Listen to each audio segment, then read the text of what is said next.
স্তরে যত নেতা কর্মী আমরা আছি সকলেরই সম্মানের ব্যাঘাত ঘটবে আমি মনে করি। হ্যাঁ, পাশ খালি করালে হবে না, এখানে বিপুল ভোটের ব্যবধানে তার বিদ্রোহী প্রার্থী যেন কোনো প্রকারের ভোট না পায় সেই দিক আমাদেরকে চিন্তা ভাবনা করতে হবে। তাই আমি বলতে চাই যে আমরা যারা ইউনিয়ন বিএনপির নেতৃবৃন্দ আমরা যারা আছি, প্রত্যেকটা পাড়ায় পাড়ায় কোন কোন বাড়ির প্রবলেম হয়ে আছে সেই বাড়িগুলোর দ্রুত গতি, খুব দ্রুত, যেহেতু আমাদের সময় নাই, আমরা কিন্তু 20 দিন সময় হাতে পাবো। তার মানে 12 তারিখে যদি ভোট গ্রহণ হয় 10 তারিখ থেকে আমাদের নির্বাচনী প্রচারণা বন্ধ হয়ে যাবে, 10 তারিখ পর্যন্ত নির্বাচনী প্রচারণা চলবে। তাই আমি বলতে চাই প্রত্যেকটা বাড়ি বাড়ি আমাদের বিএনপি পরিবারের বাড়িতে আমার যাওয়ার প্রয়োজন না, আমার প্রয়োজন হচ্ছে যে বাড়িতে ভোটগুলো সমস্যা করে রাখছে জামাতের লোকজন, সেই ভোটগুলোকে আমাদেরকে হাসিল করতে হবে। এইভাবে যদি আমরা আগায় যাই ইনশাল্লাহ আশা করি যে 11টা ইউনিয়নের মধ্যে রাজাপুর ইউনিয়ন সর্ব 1 নম্বর পজিশনে থাকবে ইনশাল্লাহ।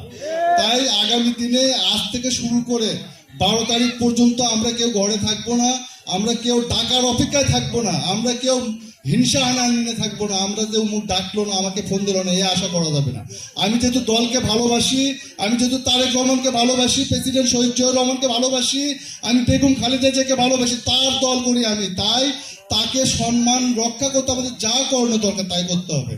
পরিশেষে আমি আমার বক্তব্য দীর্ঘায়ু না করে আপনাদের সকলের দীর্ঘায়ু সুস্বাস্থ্য কামনা করে আমি আমার বক্তব্য শেষ করছি।